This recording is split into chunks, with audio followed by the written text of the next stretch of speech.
This should be information that underlines what we need to do to move this country forward. Hi, everybody. It's your proud host, David Leis, on Leaders on the Frontier Live, and a warm welcome to everybody joining us on this April the 30th, 2026. So it's remarkable, the year of our Lord. We have a very important conversation. We're going to talk about business. And what does this matter? Well, pretty much everything as we think about our standard of living, the future of the next generation. The ability to move forward really as a civilization is dependent on whether we can attract capital, investment that enables our economy to go forward. And hello to everybody, Matthew there. We really do have an incredible country if we choose to make, I believe, and I'm sure you would agree, good, solid public policy decisions. Well, we haven't made a lot of good ones on this front, so we're going to dive into that. I have two extraordinary members of our panel today to talk about business. I think you'll find this fascinating, and we're keen to hear your perspective on this topic as it matters about, well, really, if Canada can keep together as a country and, in fact, be a sovereign one at that. So, hello to everybody. So, as we get into your comments, we welcome them. We get thousands every month, and I am just inspired by them. It means everything in terms of hearing your reflections. And here is a comment, good talk, lots of common sense that I desperately wish our government had at least a minuscule amount of. And that's from Martha. Thank you. And what an amazing interview. Canadians need to wake up to the damage that this government, Liberal government, has done and continues to do to our immigration system. I agree with everything that was discussed. And this is by Shannon. And that was in response to an interview with Riley Donovan, an analyst, as we dared to look carefully at the dumpster fire known as our immigration policy file. So be sure to look at that if you haven't seen. Interesting and disturbing discussion, God Help Canada. And that is from Kat Speck. Thank you very much, Kat. So thanks for all those comments. I wanted to just mark an interesting footnote in history. And this goes back to 1982 on April the 25th. In the province of Saskatchewan, it was the anniversary of the Devine government coming into office. And at Frontier, we've been intrigued about the Grant Devine government over the years because it was a seminal turning point as that province was on a massive economic decline. The Devine government came into being during the height, the depth of a recession. And at Frontier, we look at this not as from a partisan point of view, but a policy point of view, because it was a turning point where there was a series of action taken to really move that economy to another level. And there are two books I want to cite. One is called So Much More We Can Be. You can find that on the Frontier website. And it's worth a great read. It's also The Birth of a Boom is an older one. It's Saskatchewan's Dawning Golden Age. And this is by David Breen Seymour. And it's this book right here. And he, I believe, is the Deputy Prime Minister of New Zealand. And so it's really great historical references because there's, again, policy lessons to be learned. So I wanted to mark that. In terms of headlines today, well, there's a lot of them, one of which is, of course, the Bank of Canada is standing pat on its interest rate, but it does warn there could be further issues and risks related to trade and oil shocks. So they're holding the policy rate at 2.25%.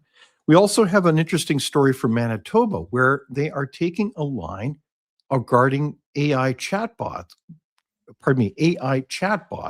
used by youth. And so the concern is what legislation is required to stem that emerging concern around the development of the brains of children. And so what do you think about that? Is that a concern for our kids?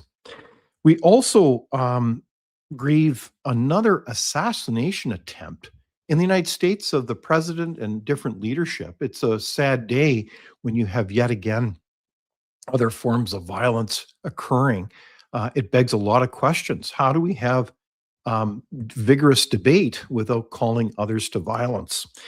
What do you think?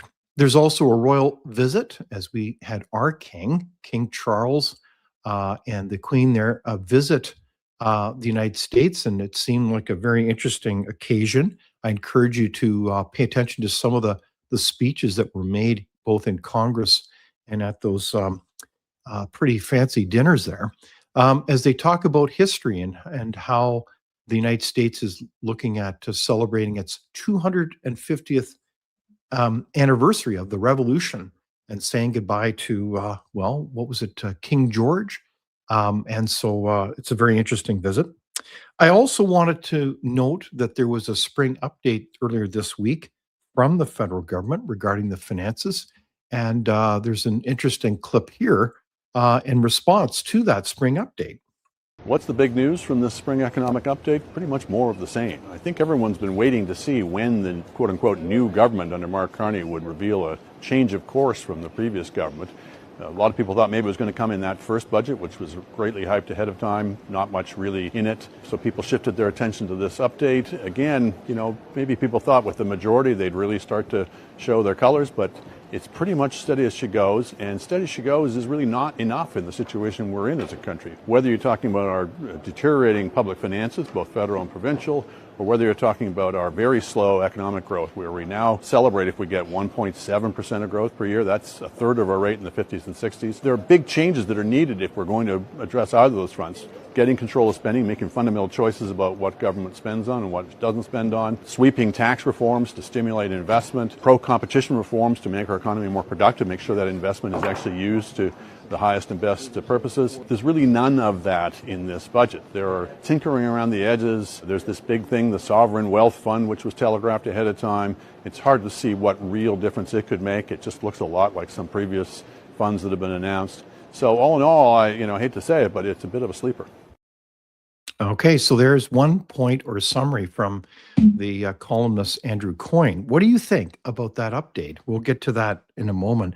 So, without further ado, we've got a big agenda today as we talk about doing business in Canada and why this matters and what we can do to move this forward. So, I want to, introduce an incredible pair of people here. We've got Catherine Swift, who's the president of the Coalition of Concerned Manufacturers. A warm welcome to you, Catherine, and welcome back again.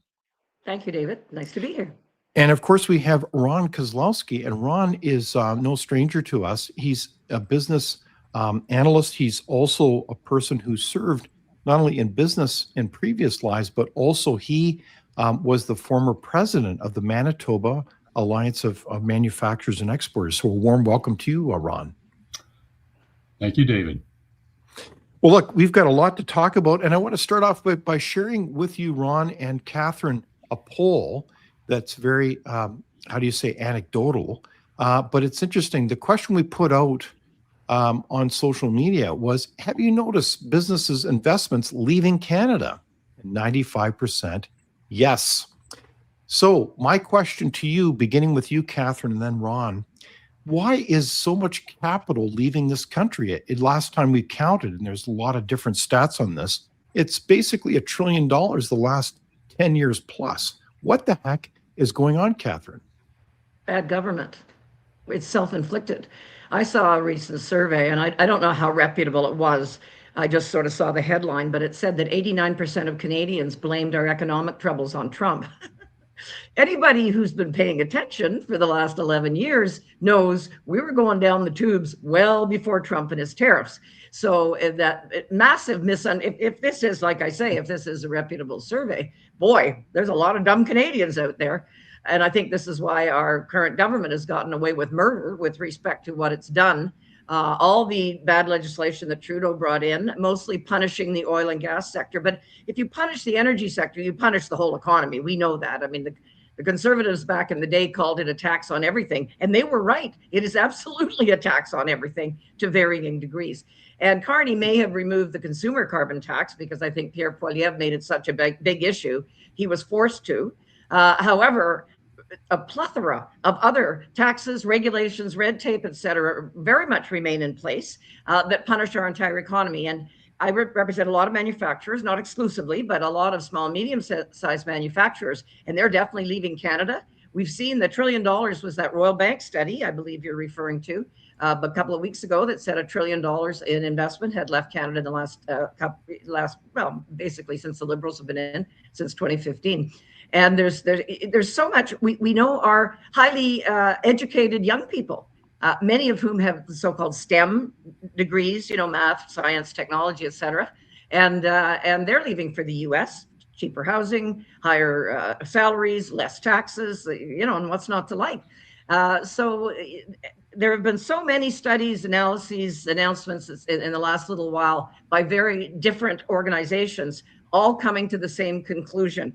We are sinking fast in Canada, and good people, both young people and business owners, are leaving. And that's pretty serious, folks. That's pretty serious for our country, and our economic data reflect it. Our standard of living's declining. We see inflation. Mind you, lately it's Iran war related more than anything else, which is not surprising. But we've seen too much inflation because the government is spending way too much money. And in that announcement, that's update, whatever it was earlier this week, Carney said there was good news in it. Well, I was hard pressed to find any good news in it, because the deficit went from 78 and change to 65 and change. 65 is still outrageous. So there's so many issues we could talk about, David, that cumulatively lead us to where we are now. Okay, so that's quite a summation from Catherine Swift, and you're relating to these manufacturers, so we've got to listen to that very carefully. So thank you, Catherine. Ron, what's your comment? Well, as you know, I've got a foot in manufacturing as well, have for pretty well all my career. So a lot of what Andrew's talked about, what Catherine's talked about, certainly pick up on. But let me just maybe highlight 7 key areas where I think, when I look at it from a business or an investment perspective in Canada, these are the things that, people that are going to invest in the country, whether it's outsiders, foreigners, or whether it's going to be Canadian entrepreneurs. They're going to look at things like uncertainty, the fact that we've created an environment of uncertainty in our country, an inability to plan, certainly to plan long term, and that just kills investment. Secondly, there's a premium cost to investing in Canada, and that has to do with the government spending and taxation, and we're now paying, I think, $60 billion of interest payments a year. That takes away from, so government needs to find more ways of taxing people and so on. They create the environment of competition or a lack of that in a variety of different areas. So the third one is barriers of the regulations, the bureaucracy, which is the poor service and poor efficiencies related to everything from our natural resource development, value-added activity development, lost opportunities, et cetera, revenue from oil and gas and other minerals that we have, excessive stifling process requirements, and so on. And we can talk more about all of those. Talent has already been mentioned, but the brain drain, especially among high talented, entrepreneurial-like people, there's a report out that entrepreneurial people have, the starting up of companies has dropped dramatically in Canada over the last few years. That's a real problem. And our education system in some ways is also failing us, generating more anti-capital activists rather than people that really understand how wealth is created. And then, of course, our out-of-control immigration, which you've identified. 5 is vision and communication. It's the messaging that's sent, that's received by investors, that either makes them feel warm and fuzzy about investing in Canada or not, some of which we've already talked about. But we've got a country run by politicians who focus on politics and on re-election rather than wealth creation. And that fundamentally is a real problem in messaging that's going to hurt us. And finally, in trade. We can talk all we want about a global new world order and middle powers. Well, as I think Neil Ferguson said, we may be middle, but we aren't powerful on our own. And the anti-U.S. Rhetoric and so on versus a serious attempt to build our best relationship we can with China, rather than or with U.S., I should say, Freudian, than with China.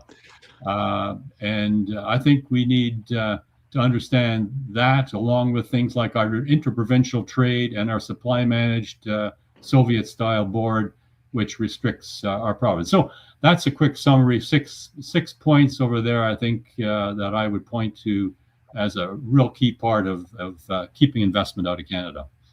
No, that's excellent, Ron. Another great summary. Can you just mention in a word what that list is again? Because I think that's a good reference for our conversation here. Yeah, just in summary, uncertainty is number one. Uncertainty. Yeah, the premium cost, or the larger cost to invest in, the costs of investing in Canada.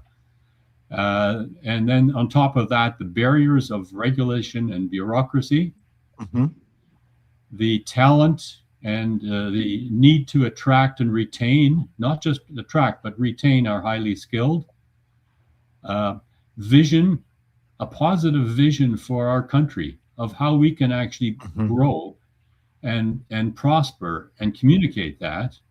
And then finally, getting our trade right. And I'm sorry, you can talk all you want and make all kinds of trade deals all over the world. And we need to do that. But that's never going to replace our biggest trading partner with the US. And we fool ourselves if we think that that's going to be the answer. Okay, because I think that's a great summary. We've got a lot of comments. Sheridan Ford's just said there, Ron is right. Productivity and competition are a sin in Canada, in quotes, in sin, I believe.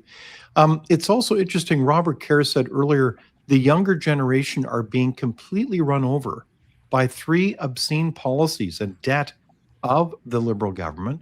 They should be incensed with this hijacking of their dignity and ability to prosper. And I think this is a very heartfelt comment that everything's at stake. I mean, you know, why would a younger generation stay here? And I hear this anecdotally. I see it in the research regarding things.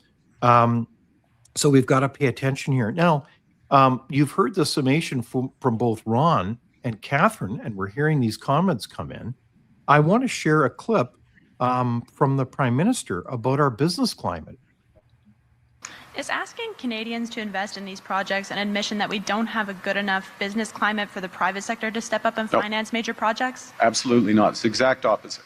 We have a great climate. We have a great business climate, and it's getting better every day, and this government's committed to make sure that it continues to improve for business investment. Just the scale to which foreign direct investment has increased in Canada, how it's outpacing all other major economies right now, we intend to that continue. And so the question is, the capital is there. The interest is there. Yes, certain things have to be done for each project to get them moved forward. And the question we asked ourselves, as the government of Canada, is as all that capital comes in from abroad or is invested from domestically, why shouldn't Canadians invest alongside, not with preferential treatment, not with different things, but alongside the private sector and get the same reserves so that Canadians themselves, but our kids and our grandkids benefit from this transformation of the economy. That's what we're doing. So capital, foreign investment, we can always get better. This is not the issue we have. Making sure that this transformation benefits as many Canadians, all Canadians, that's what we're focused on, and that's what this is going to help to do. Follow up. Thank you. And will this fund only be able to invest in projects that your government has deemed are in the national interest? We'll consult. I don't think that it will be that restricted, but it will be a focus on investing in Canada. So there you have the Prime Minister talking about the larger framework of investment in this country, and he characterized it as getting better or good. And he's also talking about it, in all fairness, in the context of setting up this, quote, new sovereign wealth fund. So I will have to kind of break that down. Obviously, there's a lot of things here that are a bit confusing. But I believe that I think the question I have to both of you is, what do you think about that general comment that, well, the business climate is getting better? And is that true from your perspective, in your opinion? Catherine? Pants on fire, Carney. That's what I got to say. He's full of baloney. This is not happening. How he can claim that with a straight face is beyond me, but he does have a tendency to lie, frankly, and he's doing it here. If you had this nirvana that he speaks about with respect to investment, why do you have everybody leaving the country? It flies in the face of all the factual data we have that are showing that entrepreneurs, young people, and so on are leaving the country. And even businesses that are staying here. I heard an interesting story recently from a woman that was running a manufacturing business. And she said, I work from the cottage now 3 days a week. And that told me she wasn't going out of her way to really push her business and so on. The business was okay, but it was coasting. And when you have more than the money you make taxed away, when you are roadblock after roadblock after roadblock put up by government, why should you bust your butt to really promote your business and get it really humming, and you just coast on it? And that's what our whole environment has created here in Canada. And there's a lot of people that maybe they're not even they're not leaving per se, but they're certainly not capitalizing on what they could, opportunities to push their business, hire more people, offer their employees better benefits, and all that good stuff that we would like to see, because governments, all of them, are being very punitive to them. So Carney can flap his gums however he wants and pretend things are good, but all of the statistics suggest the absolute opposite. Okay. So I just want to follow up on that for a moment, because it is kind of frustrating, because I know that in our conversations over, say, the last year, we had some glimmers of hope, and I'm not going to speak for you, Catherine, that this was a change in government, that there was a new policy change that would enable capital be released. We'd get our economy moving again. So are you not seeing any glimmers of hope here that this government is turning course over the Trudeau administration, or is it more of the same, or is it a bit of both? Well, I don't see it so far. Maybe it's yet to come. But we all know we've got very bad legislation. And I mentioned earlier the oil and gas sector, tons of red tape by all levels of government. Yes. Our housing right now in Ontario and many other jurisdictions, about a third of the cost of a house are charges, fees, permits, etc., imposed by every single level of government. No wonder we've got a housing pricing problem. There's just so many issues you could mention, all of which are being burdened. And if Carney had come in on day one and said, I'd hope too, because we all like to have hope, right? Yes, right. But he hasn't done the obvious things that need to be done. It's not hard to get rid of that tanker ban in northern BC. You could get rid of the industrial carbon tax. You could make the assessment process, the Impact Assessment Act, much more streamlined. That under the old National Energy Board, things were way, way easier. Trudeau changed it to just put roadblocks every step along the way. And like I say, I could cite tons of examples, but I don't see the evidence. And you can talk a blue streak, but what you do is what really matters. And we don't see the obvious things being done. Okay, so that's the point, is that you're looking at evidence and results, and you aren't seeing any yet. So that's a really good point, Catherine. Ron, what's your comment to the Prime Minister's summary? Well, to my point earlier about communication and vision, I want to be maybe a little more charitable than Catherine, but not that much. But I do. It's a new person in town, but he's also had a year now in order to make. And even though he will claim it wasn't the majority government, he had lots of room to do things, to make decisions that would have resulted in positive changes. Some of which Catherine's identified. Others which would be I think he's really good at being on the stage in the public, in the global world, and presenting well, talking well. There's a lot of fans he has over there. Yeah, that's a good picture. But I, like Catherine, I have not seen the results that of any urgency with respect to dealing with the things that we've identified already as a problem. And for me, that is, especially now that he's got a majority, there's a part of me that says, okay, now there's no more excuses. I mean, you have full scope to do whatever you want. As Andrew Coyne said, I thought maybe the update now would give him a chance to do but to come up with a sovereign wealth, which you borrow money. Sovereign wealth funds are basically derived from surpluses that countries have, like Norway, when they've actually been thoughtful over the years and have accessed the resources and generated wealth that they could put away for the future. And secondly, the other thing that Norway does, by the way, on sovereign wealth is they exclusively invested outside of the country because they do not want that fund to be seen as a honeypot for the local politicians. Mhm. And in our That's case, right. we're doing exactly the opposite. So No, exactly. Yeah, and a quick observation is that in Canada, we have a proliferation of these funds. I've had the pleasure of dealing Yeah. with a number of them over the years, but they are truly, there's some parts of them that are worthy and can make a difference, but fundamentally are political entities where the government is picking winners and losers rather than the market. And I think this goes to the point of a kind of a difference in philosophy about how you think you can move the economy forward. Is the solution at the heart of it more government? Or is it actually no, more of the private sector? Isn't that no. the point? So fun statistic, in the last 10 years, the population grew, I think, about 17%. You could argue some of that was inflated through immigration, but nevertheless, the private sector employment grew about 18%. So roughly the same amount. Public sector spending, or employment, I should say, grew almost 30%. And these new big funds are, guess what, generating new departments with new administration and new employees to continue to grow that. So in spite of all the talk about reducing, the size of the public sector, which is, known globally to be outsized for what we do over here, it doesn't seem to be going in that direction by the actions. Exactly. So I do have, courtesy of our team at the Frontier Center for Public Policy, I think some outstanding points of research I did want to zip through to just kind of ground our conversation in some incisive facts. Because if you look at our economy, we've had a pretty lame economy. It's been for well over a decade.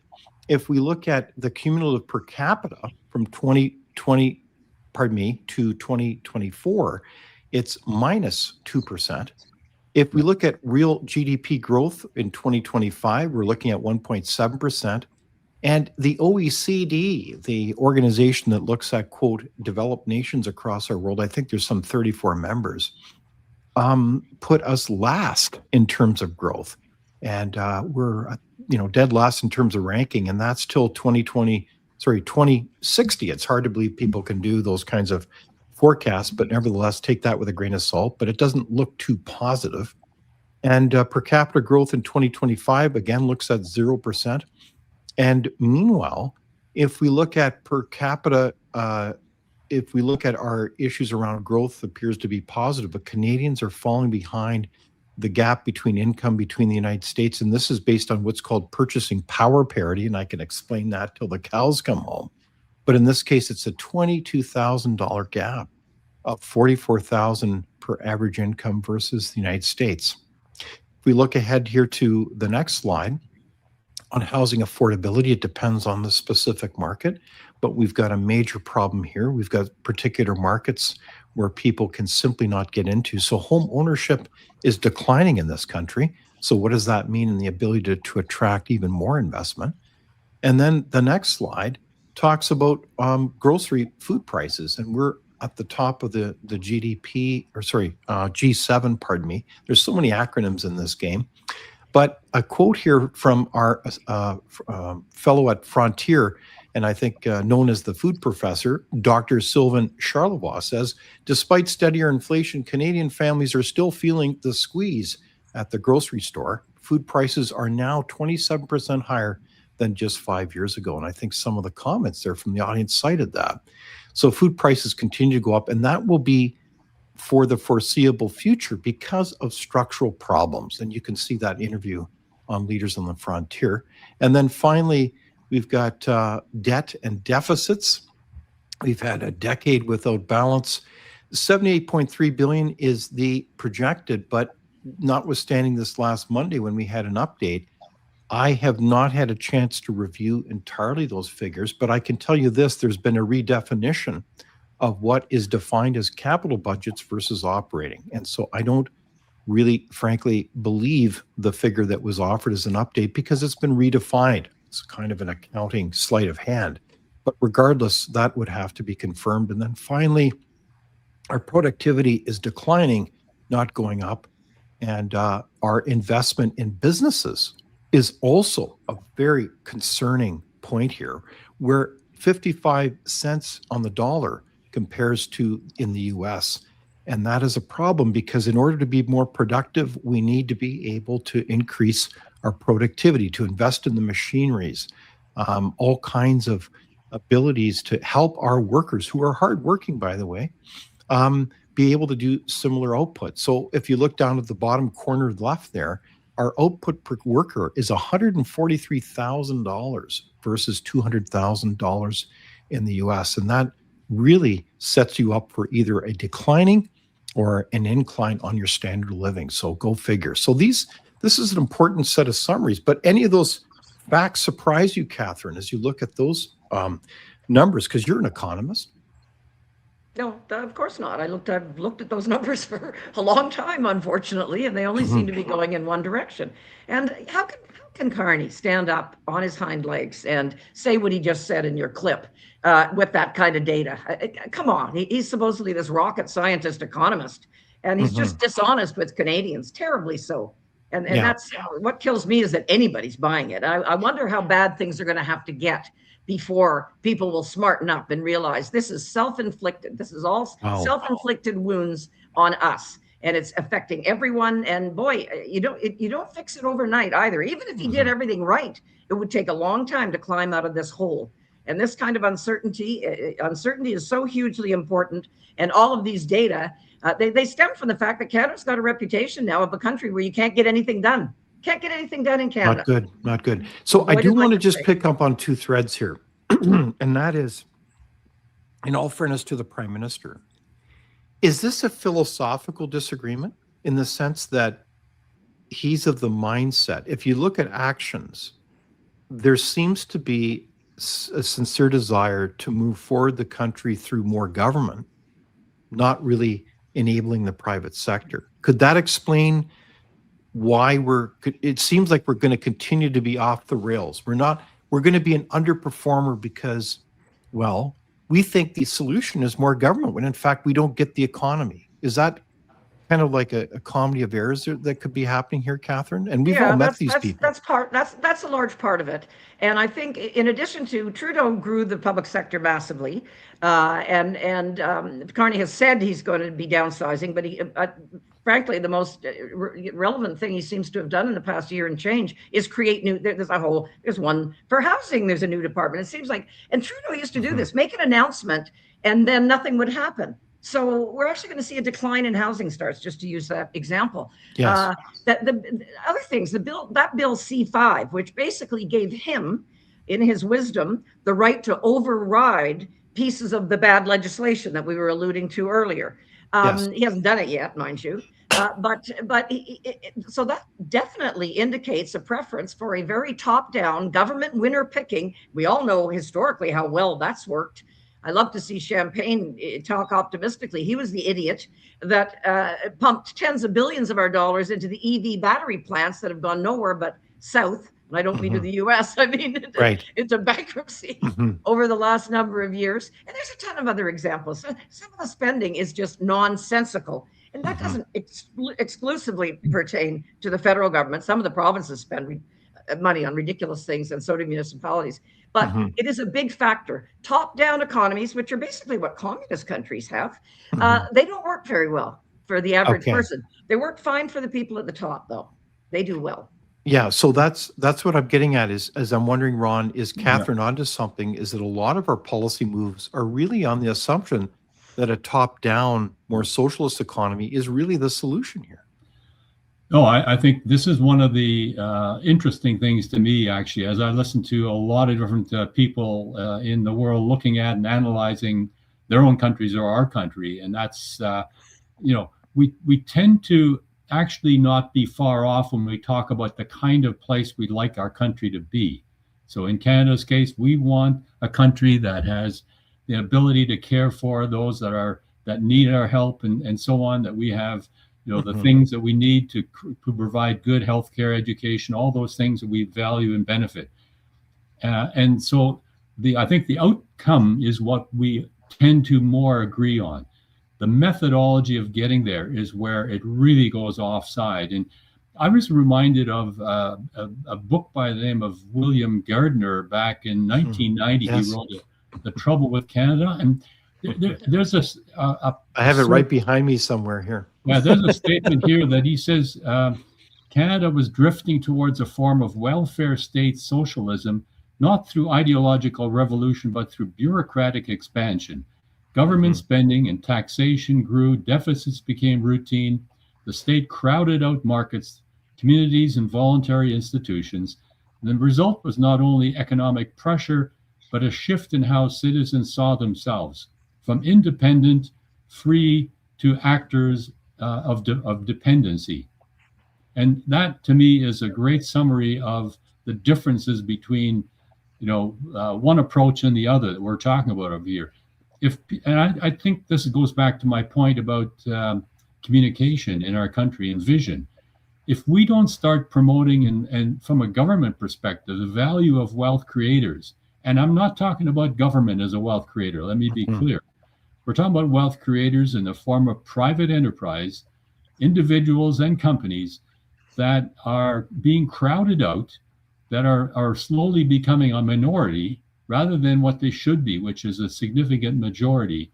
And that will only lead us down the path of some countries that we can all point to that have deteriorated to the point where they're uncontrollable. So that's I think, a focus that we don't see in the education. I had probably our most famous entrepreneur in Winnipeg, companies all over the world, fantastic entrepreneur. After an event, I asked him, Jared, I says, what is the one thing that Canada should do in order to create more people like you and more businesses like you? And he didn't even bat an eye. He said to me, fix our education system. Yeah. And by that, he didn't mean necessarily even the skills. He meant the attitude, the product of schools that produces anti-capitalist activists and ideologues, as opposed to common sense people that understand how things work and can solve problems and think critically about issues, and therefore see through some of the poor planning, poor thought processes going into the proposed solutions we see now. Well, I think that's a very good comment, Ron. I think that insight, in my own experience, is very true in the education system, is thoroughly drenched with Marxism. And many of the post-secondary schools in our country, I don't like to use this word very often, but hate entrepreneurialism and capitalism. It's just pathetic. They do not, and meanwhile, they are being subsidized left and right. It is just, and frankly, that's one of the debates within the frontier community. I know it sounds like a horrible phrase, but do universities have cancer or rabies? And the two implications are very different. I don't know how many of them can be salvaged. And this is for many of us who have worked at senior levels within these institutions. I don't know how anyone in their right mind would donate to a public university in Canada, because they're not on your team. They are undermining you and our future. It's like, anyways, I could go on and on. Yeah. I did want to share some comments. They're coming in from the audience because people do care. Sheridan Ford says, government can't create wealth or prosperity. Government doesn't produce anything but debt. When you punish productivity and competition, you only ensure a lower standard of living for Canadians. Well said. There's other comments like Patricia, who says, too many Canadians are ignorant of reality, financial literacy, and as long as they have a comfy chair, food, and Netflix, all is good. What do you think about that?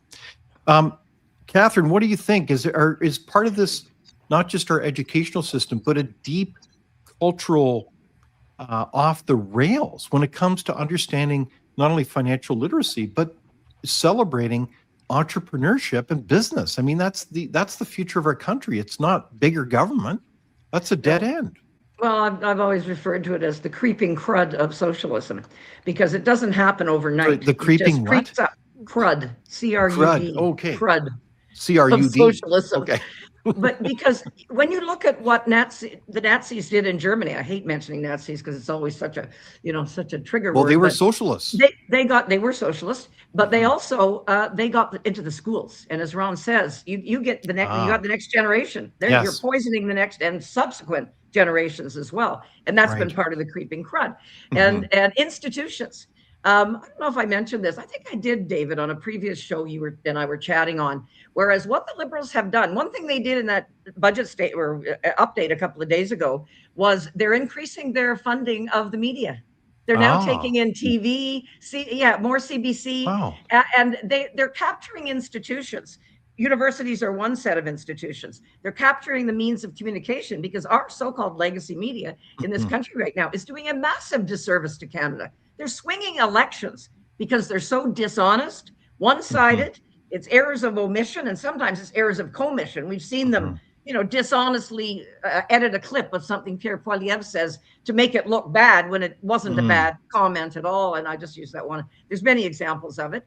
We see horrible bias with respect to some of the Middle East issues, where we see our media piling on the only democracy in the Middle East, and seemingly coming out on the side of terrorists often in Iran and elsewhere. The example I was thinking about that I know we discussed on a previous show was we experienced, and it was in the billboard industry, because we had used one company that we had a good experience with.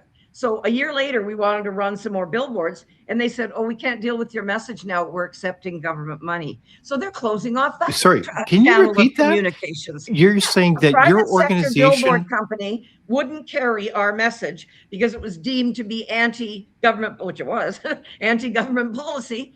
This was a company we had used just a year earlier. So Liberals are buying up all of the means of communication so they can continue to brainwash people that things are great and no problems in Canada. But of course, eventually we're going to collapse. It's a matter of time.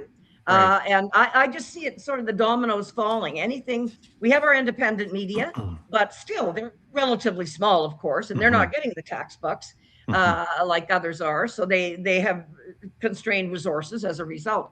But more and more and more people are buying into dishonesty as to what's happening in the country. Why else would they be continuing to elect a government that is wrecking Canada? Isn't that remarkable? What an observation. I do want to reflect with you about some other areas as we think about the conditions that are necessary for good business.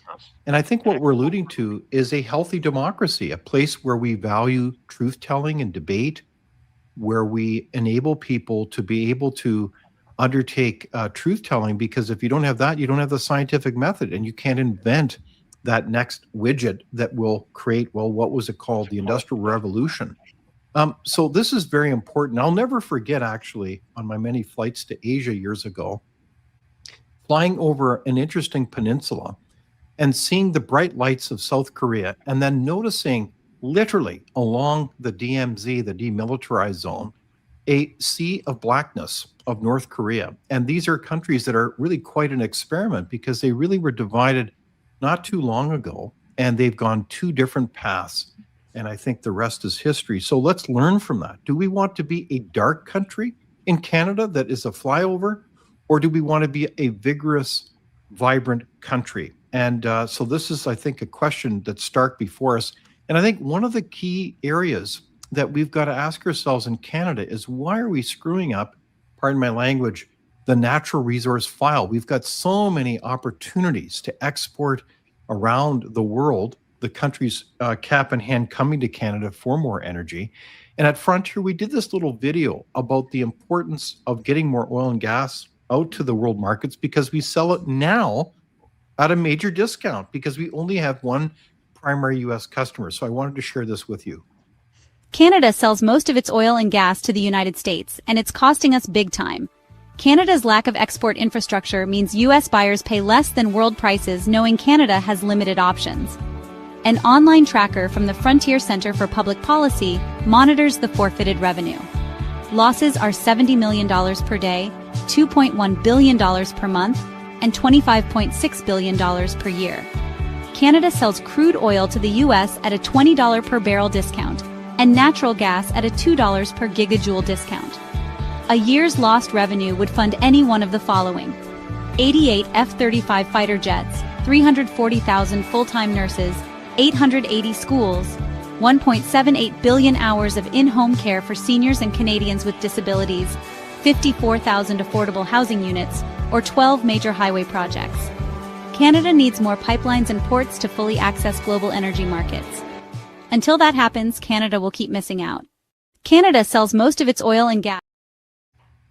We're missing out, folks. And again, I think that epitomizes how this is like shooting ourselves in the collective foot here. I mean, we talk about wanting to have more exports and elbows up. And meanwhile, it's like we do this.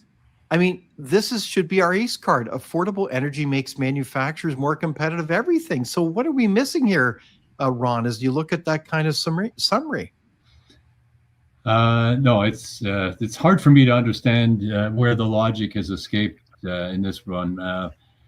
We are seen by the world as being an unbelievably abundant country filled with the wealth of natural resources, whether it's oil, gas, whether it's rare earth minerals or other things that are important in today's economies of the world.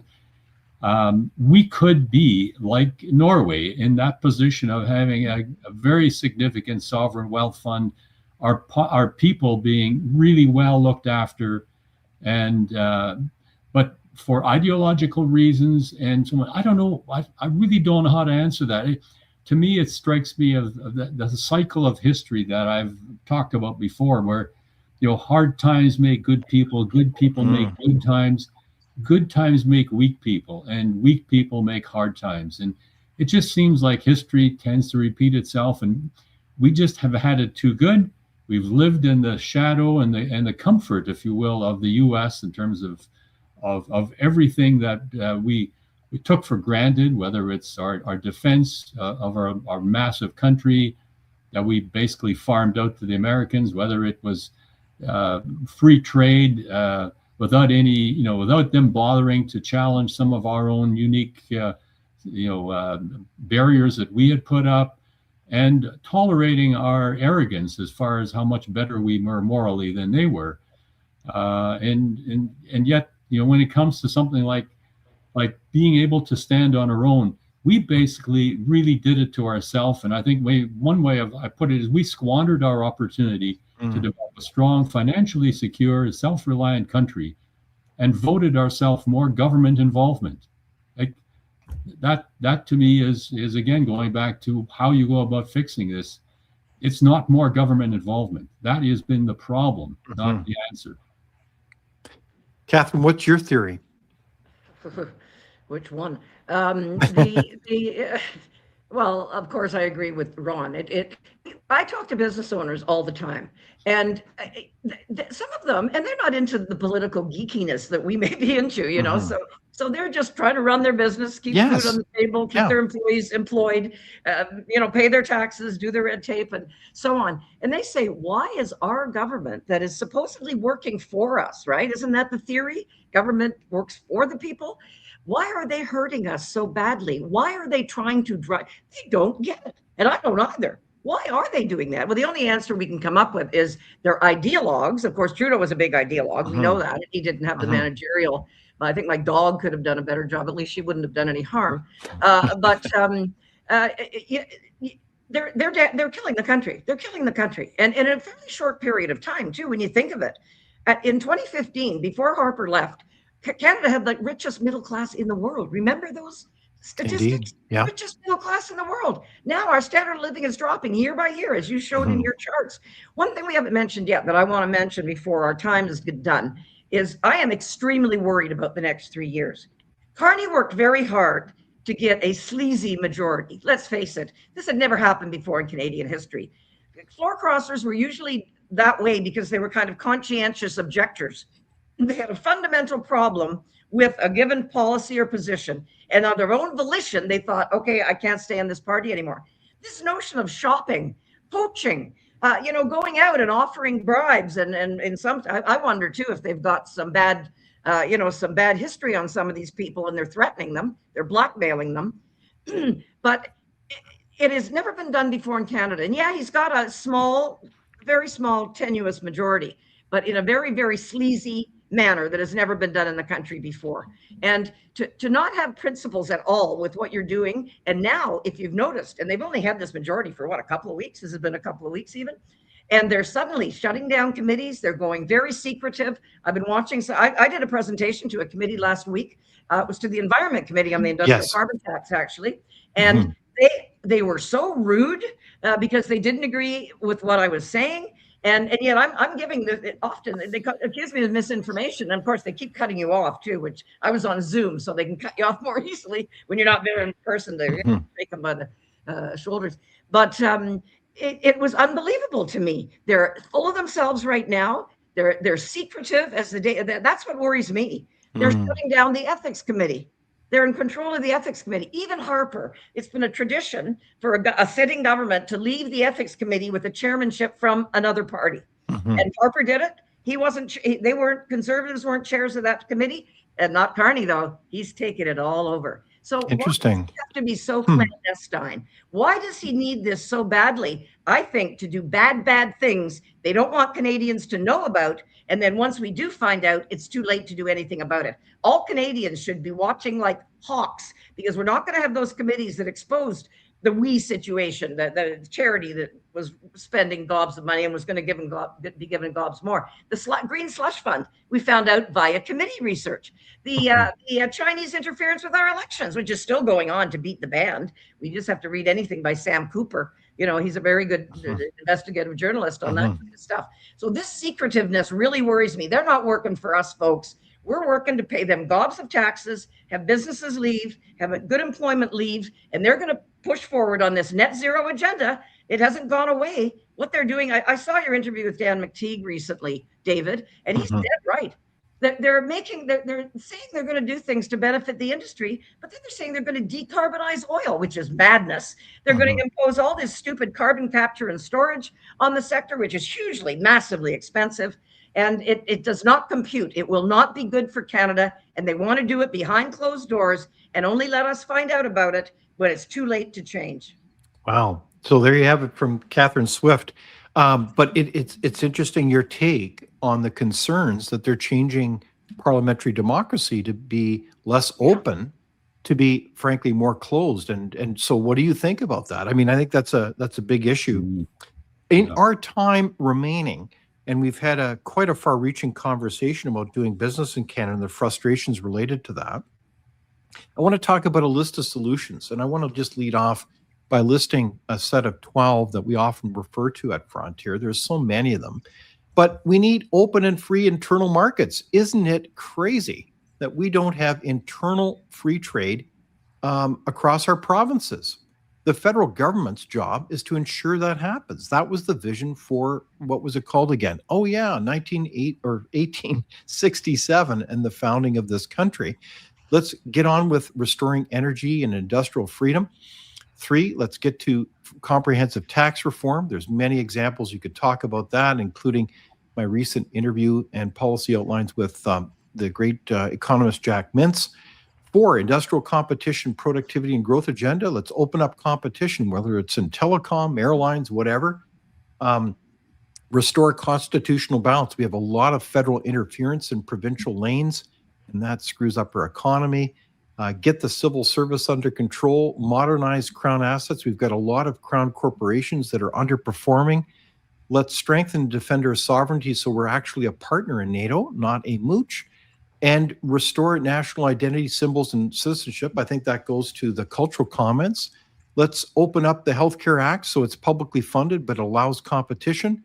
And let's get to law and order. So that's a list there right off the bat. What do you think about that? Or what would you like to add? Ron, do you want to mention any others, or Catherine? Yeah, I would. First of all, on the finance side and the propensity to spend by government in Canada, I think what I'd love to see is a process. It may take years, but a process whereby if a government doesn't meet a balanced budget, that there's an automatic non-confidence vote. In other words, everything that they do, all these decisions, they can be very ideological as long as they're not accountable for balancing the budget.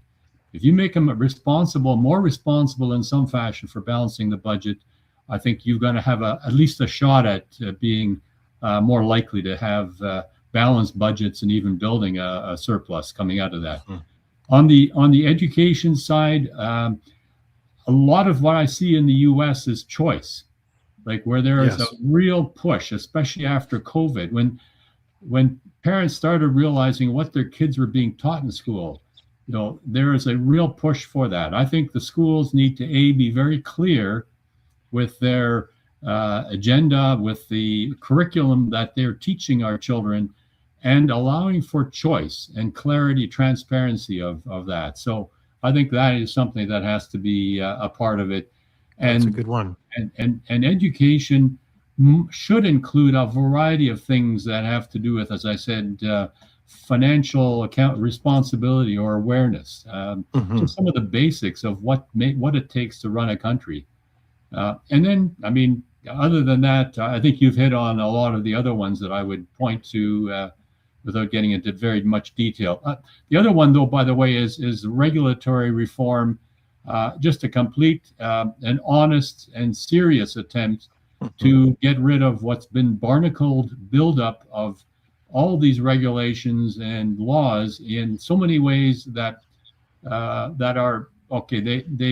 They're manageable maybe by big companies, but they are total killers for SME companies in our country that simply cannot keep pace with everything that they're required to do, fill out, and support. So right on. So when you mentioned about getting rid of the barnacles and you mentioned SMEs, those are small, medium-sized enterprises. So we really want to make it easy to do business in Canada. Imagine that. Wouldn't that be great? So well said, Ron. What about you, Catherine? What's the solution? How do we get out of this crazy pickle?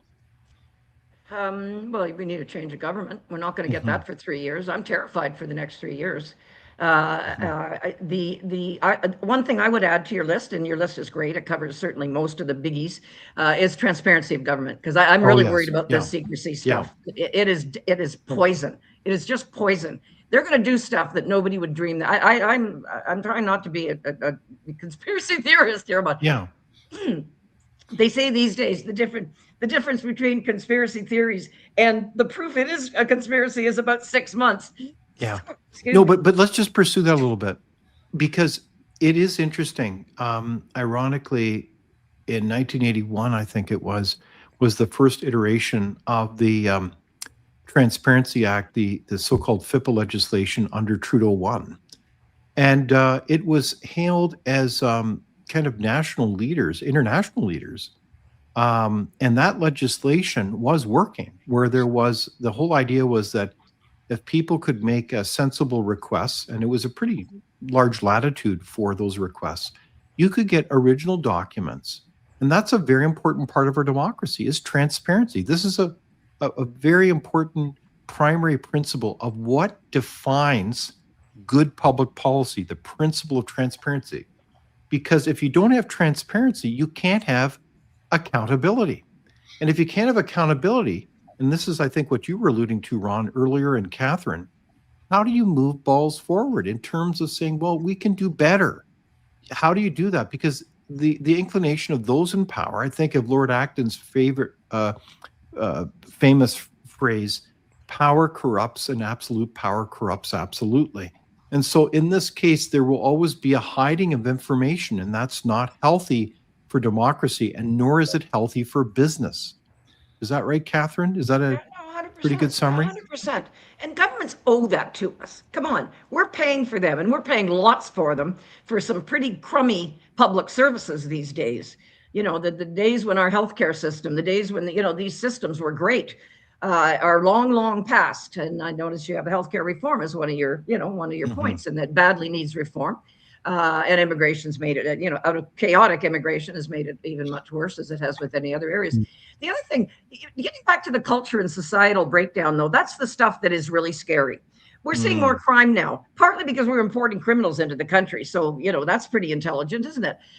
People with known criminal records are being just permitted into Canada. No problem at all. Also bail reform. Trudeau had bail reform that made it easier to just get out on bail and so on. And how it undermines your culture. People are stealing more. If they don't have food for their family, it's going to increase crime too. It's a societal, it's a breakdown of societal values. We used to have a lot of those. My dad, I think of my parents. My dad was in the Second World War. They had nothing. They were broke, but they were upstanding people. You know, and nowadays, and Ron alluded to this, everybody's a victim now. Oh, poor me. Remember that NDP leadership convention? Holy moly, I thought I was watching comedy gold, but it was real. The equity cards, yes. I have my equity card. I'm a victim because I'm a female, or I'm a victim. That is not the way to have a sane, cohesive, successful society, period. This goes far beyond the economy. Right, yeah. And David, I would just concur. I'd add something Andrew Coyne said a while back was evaluating our democracy in Canada. Like, if we have, especially if we have a majority government, the role and the rule and the power of the prime minister is unheralded in most modern countries. And if that's not dealt with in a very, very upfront and benevolent fashion, it can be really, really bad. And I think one other thing that I would point to, we talked about the mainstream media here, and the fact that they're being compensated by government, which is really a no-no when it comes to journalism. The opposite side of that is what I understand, and maybe David, you can confirm. What I understand from the non-legacy media, the ones that refuse to take government funds, is they are like the committees being shut out from being invited to or participating in the information flow and or ability to question and hold the government accountable. That's really not a good sign for our civilization in Canada. That's no, communism. I agree. That's communism is what that is. Yeah, so if I look at this as a political scientist, we know that in a healthy parliamentary democracy, we have different estates. We have different pillars of our society that need to be healthy and vibrant, including our media. And if we have some 2,000 media outlets in our country that are generously subsidized, they know where their bread is buttered. And I think this is, it undermines the confidence in the system. And the seminal principle of media is to be able to speak truth to power, to be able to investigate, to get at those facts, to hold people to account. So this is very concerning. I think that's well said. I think some may say, well, what the heck does this have to do with doing business in this country? It has everything to do with it because it relates back to these conditions of certainty, of confidence that your governance is well done. And I want to share two quick stories. One is from someone who has left this country now, has invested literally billions of dollars into building this country. And I remember him reflecting with me a conversation about 4 years ago. He said, you know, Canada was once known as having rock solid governance. No longer. It's a joke. And that was his primary reason for leaving the country. And people don't underestimate how easy it is to move. The second story is I have this wonderful couple as friends who owned many McDonald's.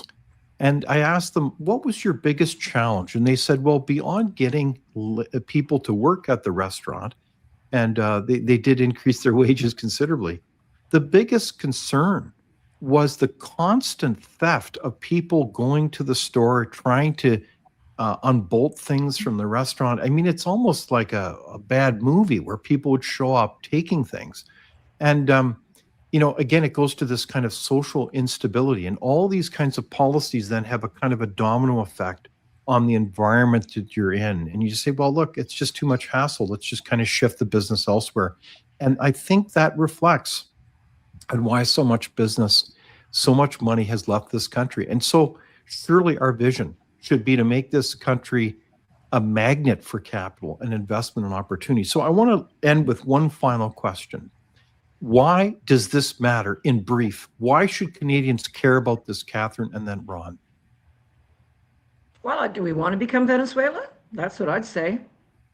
Very good. Rampant crime. People, apparently the average Venezuelan lost 25 pounds, whether they needed to or not. Oh, simply because they had such a totalitarian government. And just your average people were dirt poor. the underground economy, of course, that's the other thing that the Dutch government does. The underground economy, it boosts, it gets very big and therefore doesn't pay taxes. And your services erode even further because you haven't got the tax dollars to support the public services that you might want in the first place. So there's a lot of reasons. And you don't have security as a business too. Imagine these businesses that are in downtown cities and these nutty pro-terrorist, pro-Hamas groups go by and break their windows. And do you want to run a business there? Of course you don't. So and you have to hire all these security people. Yeah, matter to business. Period. Ron. Well, let's see. We don't want. We can. I guess we should have our No Kings protest in Canada here, eh? Yeah. No, I mean, I think people forget that it's often the people that like us that are really challenging some of the decisions that are being made are called all kinds of names, and that's what we've gone to is name calling these days. You don't deal with the facts or the truth. You rather just attack the person ad hominem. But I think at the end of the day, I'll just conclude maybe with a story from a manufacturer I talked to just the other day. Said, how's it going? And he said, with all the problems and everything like that, actually, truth be told, we're doing okay. I said, oh, that's interesting. I said, why is that? He said kind of sheepishly, well, we kind of saw where things were going. So we've set up operations in the US and that's where we're expanding. There you go. And that's why we're doing okay. So exactly. I think that speaks to the topic we have today about why Canada, why this is important. And I think for everybody that wants to see a flourishing country where we go back to some of the positive outlook we had in the past, I think you need to take a very hard look at what we've got and maybe do some research and some study and maybe we can change this thing around. Maybe we can turn this ship around. I'm not lost in terms of the hope we have, but it will take work and it will take many years. Okay. We have so much and we're squandering it. That's the real killer, isn't it? You bet. So let's don't squander it, folks. And I encourage every citizen to reflect on this conversation, the facts, to think critically and to act accordingly, to speak up as you see fit. And if you aren't silent, then you're actually part of the problem. So on that note, I want to thank you, Catherine Swift, for joining us, and Ron Koslowsky. It's been quite a far-reaching conversation and delightful to have you on. Thanks for having us. So thank you very much, Catherine and Ron. You guys are all stars, and so is our audience. I can't believe the number of comments you've made. They're inspiring, and I want to thank you so much for joining us for this conversation. And be sure to join us next week, the same time, same place on Leaders on the Frontier. And as we finish off the program, I wanted to share with you, I think, a kind of inspiring clip. It's from the Buffalo Sabres game where there was a problem with the mic as the national anthem was being sung for "O Canada," and the audience sure did do their part. So on that note, be sure to take in this clip and have a great week. Oh, Canada, our home and native, patriot love,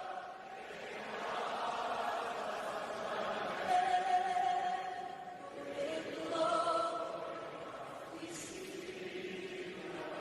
but what's coming from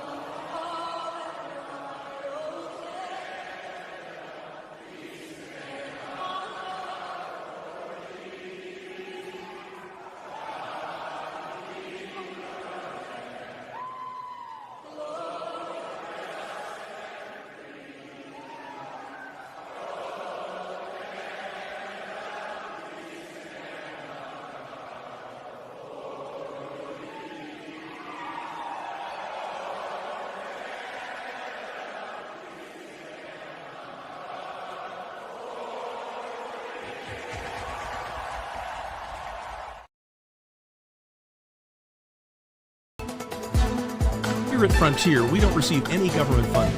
We are nonpartisan and we work for you. Find out more and support this important work by visiting fcpp.org today.